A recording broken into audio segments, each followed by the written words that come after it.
All right, guys, we are going to be taking a look today at 1.6. Now, keep in mind that we had a quiz on 1.1 through 1.4 last week, and this week we will be having a test. So there is going to be a test on Friday.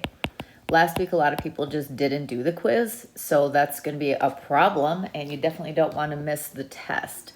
The test is going to be on Friday. It's going to cover 1.1 through 1.7, but not 1.5. We didn't do that, because actually what we're talking about today is 1.6, and so we're skipping 1.5. And what we're going to look at today is we are going to try to use what we call function vocabulary. I also teach pre-calculus and honors algebra 2 at the high school, and we're doing function vocabulary as well. So this is something that you're going to see again basically every single year. And then we're also looking to determine whether tables and graphs represent functions or not. So we'll be looking at tables and graphs. And it says I can write equations for functions from tables, graphs, and word problems. This part's kind of a doozy. So this video has a lot of stuff in it, and you might need to watch it in parts so that you can stay focused and be engaged. And then that might be better than trying to watch all of it if you kind of zone out and miss stuff. So this toaster is here because a function is basically like a machine. Something goes in, there is a function, meaning something happens, and then something comes out. So in this case, you put in some bread. The function of the toaster is to make it warm and toasted. So the function is to toast the bread. And then what comes out is toast. For every piece that you put in one slice of bread. You're going to get out one slice of toast. So it's kind of just thinking about what a function means, and I'll refer to that in a minute. So in math, what a function looks like is it's a relationship where each input, so if you're thinking back to the toaster, it's like the bread that's going in, we call those the X, has only one matching Y. You're not going to put in one piece of bread and get out two. So the output here is going to be like your toast. So here's the bread going in, here's the toast coming out. We call this our input. We call this our outcome. And then math, the fancy definition or the fancy terminology that we're starting to learn is that the domain is what goes in and the range is what comes out. Previously, we talked about these as X's and Y's. So when you made X, Y tables, instead of writing it like this is called a mapping diagram. You would have had a 2 goes in, a 9 comes out. A 4 goes in, a 6 comes out. 11 goes in, 5 comes out. So a lot of the terminology is really just new words. It is not actually new math. So this page is just going to help us remember domain is a set of inputs of a function. Think of them as what we've always called X. Range is a set of outcomes for a function, which we've always called Y. Think of this in terms of alphabetically, because domain comes before range in the alphabet. X comes before Y, because a lot of kids get them mixed up, and you want to get right on the path right from the beginning of doing that correctly. So this is kind of how I think of a function. It's like a machine. You put something in, and then there's going to be a rule, something that happens to it, and then you get your output, which is your Y. Or fancy language, you put in your domain. The rule is now called a function, and what you get out is now called the range. So in this problem, it says the input-output table shows the cost of various amounts of regular unleaded gas from the same pump. Identify the domain and range. So keeping in mind that the input is our X and the outcome or output is our Y, that would make this my domain and this my range. So I don't have to really do math. I just have to know what those words are referring to. So the domain in this case is going to be 10, 12, 13, 17. The range in this case is going to be 19.99, 23.99, 25.99, and 33.98, my outcomes or my outputs. So domain and range is a super easy thing. You just have to have eyeballs. Here's the domain, and it's asking for that, and then it's asking for the range. Well, inputs are my X or my domain. outputs are my y's or my range values. So again, when I go to write my domain, I list it as numbers, 0, 1, 2, and 4. And when I go to do range, I list that as numbers. I like to put them in number order, and I also don't repeat, because even though there's two times, you're just saying what numbers did you get out, and you got out 1s, 2s, and 5s. So you do not have to write that number more than once. So this looks different, but we're still doing it the same way. So when it asks you to find the range, be careful, because it's only asking for the range. So that's a new word. Think back to something more familiar, the Y, or the output. And so just thinking about that, I'm looking at these values, the Y values. And I'm going to list, I wrote over some of them so I can't see what it is. It's a 7. Okay. So when I go to list my range, I'm going to put the numbers that I have. I have a 5, I have a 6, I have a 7, I have another 5 and another 6. But like I said in the previous problem, I don't repeat them because I've listed all the numbers that came out as Y's. 5s, 6s, 7s, repeat, repeat. Looking at this next one, I have to be careful again because this one's asking only for the domain. So I think, okay, well, domain is really asking me for the X's or the inputs. And so in that case, I'm looking at my X values and listing those. 3, -2, -5, 17. When you get into high school and you get into higher math, you do need to list them in the order that you would find them on the number line. So this is going to be how you would write them ideally. We can kind of work on that over time.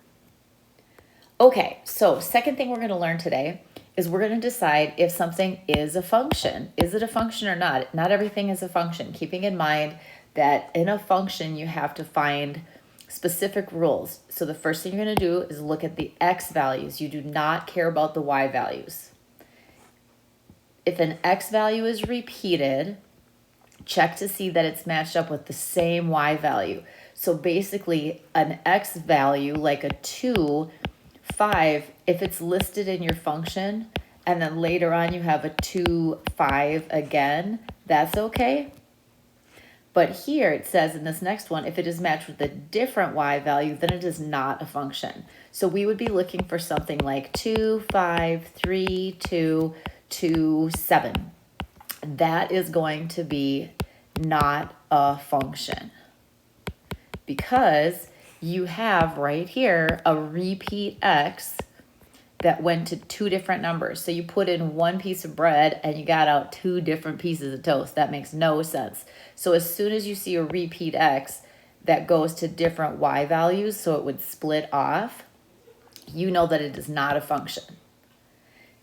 If the 2 different X values match up to the same Y, it is a function, which means this 2 can go to 5, and then later on, a 7 can also go to 5. So basically what that means is that the Y's can repeat.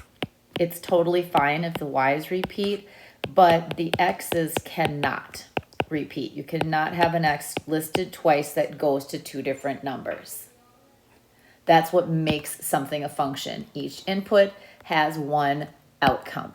So here, this is asking, is it a function? Yes or no. If you wrote this out, these are your X's and these are your Y's. So starting at the top, 0 goes to 2, 0 goes to 3, 5 goes to 4, and 10 goes to 5. So I'm looking for repeat X's, and when I do look for that, I see that these X's repeat.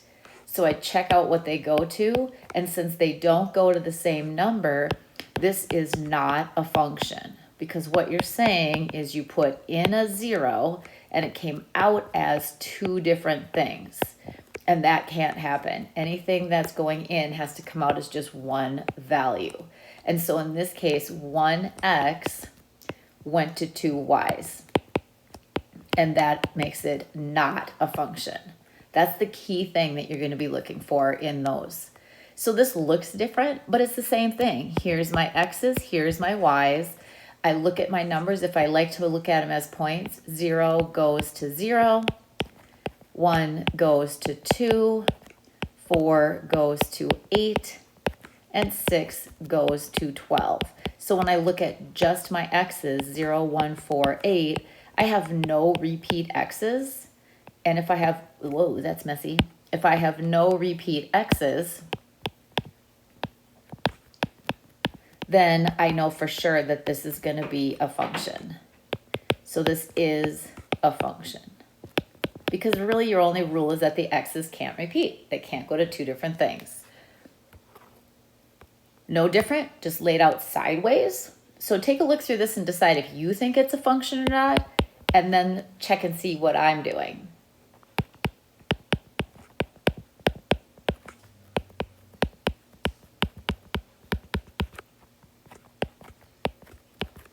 Okay, so I'm going to go with yes, this is a function because I wrote out my x's and my y's as points. You do not have to do that. You could just look here, and when you look at your x's, there are no repeat x's. And with no repeat x's, then I know, yes, it is a function. Because the only way it cannot be is if there's some repeated x's. So that's all I'm looking for. Take a second to decide on this one, whether your answer is yes or no. Is it a function? Looking at the x's. The only reason I'm writing them out like this is that's more familiar to some people, but it doesn't matter because right here, I already know that my answer is no, this is not a function because I put in a 2 and I got out a 0, and then later when I put in a 2, I got out a 1. And so this is a no because x repeats. I have two different x values, I have the same x value going to two different outcomes, and that is not a function. One goes in, one comes out. So bust through here, 4, 4, 4, 5, 5. I have all kinds of repeats. Looking at my y's, 5, 6, 7. So those go to different numbers. So if I were to visualize this, 4 would be going off to 5, 4 would be going off to 6, 4 would be going off to 7. And here, 5 goes to a 5, and then 5 also goes to a 6. So there's so many reasons that this is a no. Looking at my x's, 1, 3, 5, 6, 8. So in this case, I have no repeat x values. So this one is a function. So that's what I'm looking for over and over again. It is a function because there are no repeat x values. This one had 4, 4, 4, 5, 5, so tons of repeats. All right, we already did this because our function vocabulary was basically domain and range. I can determine whether the tables and graphs represent functions. We already did that. We're basically looking for x's to see if they repeat. We have not done this, so let's go ahead and do that. This is not a review of yesterday. This is a review of right now. We already talked about the domain goes in. There's a rule or a function that takes place, and the range comes out. X is in, Y's out. So domain, if you remember from earlier on, that's going to be our X values or our input. This is all just reviewing what we've been talking about. Here, range is going to be our Y values or our output from that machine. Okay, what is the domain? So think about what you know when you're learning a language. If you're taking Spanish or something, you think back to what you already know. I know domain is X's, so the domain is going to be, that's messy. The domain is going to be my X's, 8, 9, 10, and 20. And since I don't have any repeats, this one is a function, even though it's not asking me. Domain here again is still my x's. So my list for the domain would be 2, 3, 4, 5. So this is no real math. I'm simply listing my x values. I don't have to think about anything. I don't have to calculate anything. I just need to look. Here, if I have to add 7, that's the function's rule. So say that I put in like a 2, what would I get out? Well, I would get out a 9 because this is, all right, I put in a 2, I got out a 9. I put in an x, I added 7, I get out a y. So if I think about my equation, my y's will equal whatever I put in for x plus 7. So that goes back to earlier in the chapter when we talked about what does this look like in math. So now anything that I put in, so for example, if I put in a 2, I get out that 9. So that's how that input-output machine works. So this is starting to look more like real math. It says fill in the empty boxes. Here's the rule, subtract 3. So I would have y's that come from taking my x's and subtracting 3. Go ahead and fill that out and then see if you and I are getting the same thing. These are my x's, these are my y's. I get my y by taking my x and subtracting 3.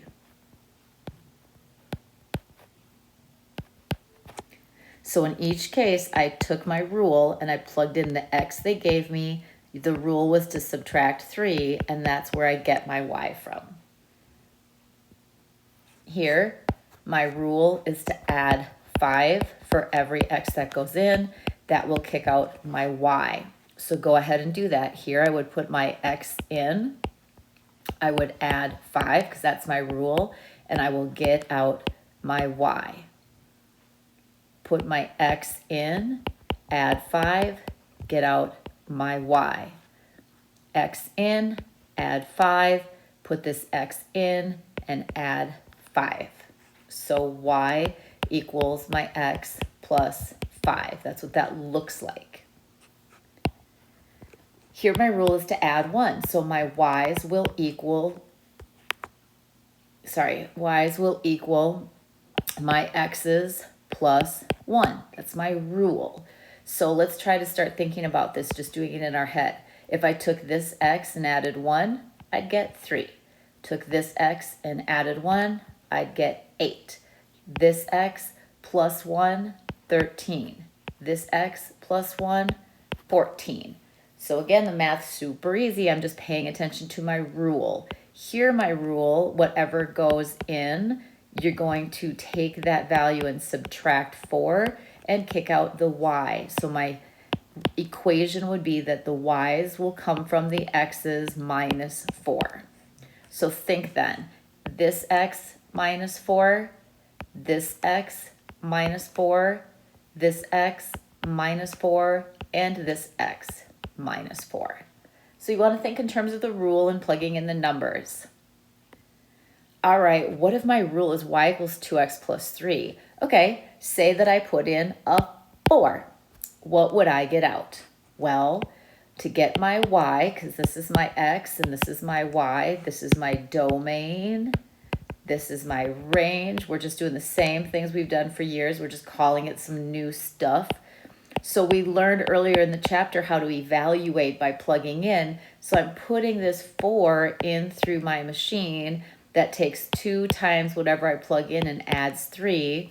Thinking back to earlier in the chapter as well, we have to do the multiplying before the adding. So this becomes 8 plus 3, and the y value or range value is 11 for that function. Okay, so take some time to complete these tables, then turn your video back on. All I'm going to do in each case is follow the rule. So the y's here will take 5 times the x value and then subtract 3. So I go through and I do that. You might want your calculator because some of these are going to get pretty big. Go through and fill them out and then check to see if you are getting the same thing as I am.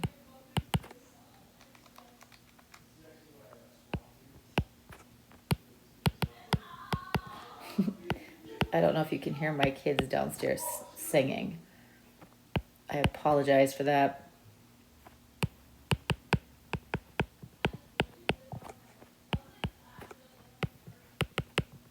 You do not have to write this all out. I just am doing that so you can kind of see where these numbers come from. So this is where I got my first number by plugging in 8. This is where I got my second number, plugging in 7, and so on.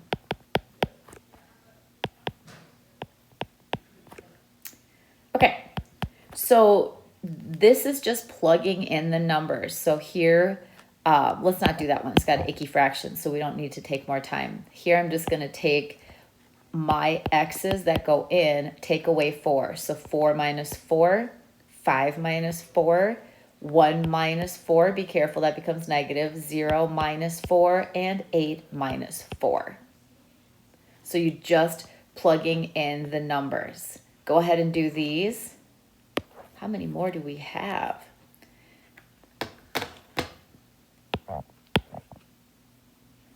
Here's my rule. I'm adding 7 to each thing.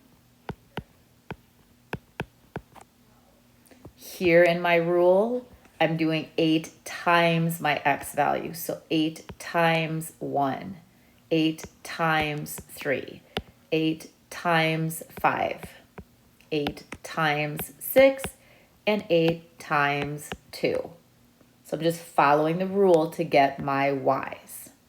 Awesome. And I know that these are functions because if I look at my x's, they don't repeat. 1, 3, 5, 6, 2. No repeats, so I know that those are functions. This is the same thing. It's just asking you to figure out what they're talking about. The domain, so that's the x's. And then of the function, so that's the rule, is this. Oops, there's another. So you can go ahead and make a table like what we were just doing, where you would say my x's or domain are 0, 2, 5, 7, and 8, because this side is my domain. This side is my answers, my outputs, or my range. And my rule is y equals 2 times x. So I have to go down the line and take 2 times each x. It says identify the range. Okay, well, if these values were my domain, then my range is going to be the answers that I got, the y values. So this would be my range. This is my rule, the function that they told me about. This is my range, meaning my answers or outputs. And then these over here were my domain or my x's, or you could call them your inputs. So just kind of learning what all the words mean. All right, this is too many. Let's see what we're gonna do. Okay, we'll just skip to this last one. These are all the same. You can certainly check them out if you want to and try some more, but I don't want this video to be really ridiculously long. So let's do one more together. We're gonna make a table for this function. So here's the rule. The domain, so those are my x's, are 0, 5, 7, 9, 20. And then it says identify the range. Okay, so that's gonna be my y's. So this is my rule. So what I'm gonna do for each of my x's is take 3 times my x minus 7. So my first one's negative 7. Then I'm going to take 3 times my next x minus 7. So that's 15 minus 7. And keep on going. So you would do 3 times that x minus 7.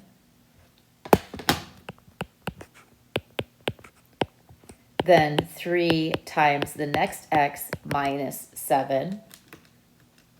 And you can go ahead and do these on your calculator. I don't want you like forcing yourself to go through these on your own. And then I'll do 3 times 20 minus 7. Because I'm just taking each of my inputs, popping them in the toaster, and seeing what comes out if I use this rule. Okay, wowza, that is a lot. So watch the video in pieces if you need to. You do want to keep up with your homework. We're going to do 1-6 today, 1-7 tomorrow. We'll review Wednesday and Thursday. Wednesday, watch for the time that you can get into WebEx and get some help because our test is on Friday. You do need to take it Friday in order to get your full points for it. So alrighty, you will have the book pages to do. This is going to be on page 38. Sorry about that.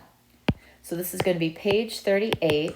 You're going to do number 1, number 2, 5 through 10. You're going to do all of those. 13, 16, 20, 21, 25, 28, 34, and 36. And I did double check. Some of you guys were reaching out and letting me know that some of the homework checks had questions that weren't in the homework. So I apologize for that. And I triple checked this one to make sure it's good to go. Keep in mind that if you take the assignment check today, which you should, otherwise it ends up being late and you lose points, you can watch the videos tomorrow. So tomorrow the videos will be posted that show you how to do every single problem. So you should go back, and if you're like, I got 20 wrong, you can go watch the video on how to do number 20. So you got to start getting engaged. Some of you guys are doing a great job and really keeping after it, and some people are falling behind. So hop on board, start using all the resources, and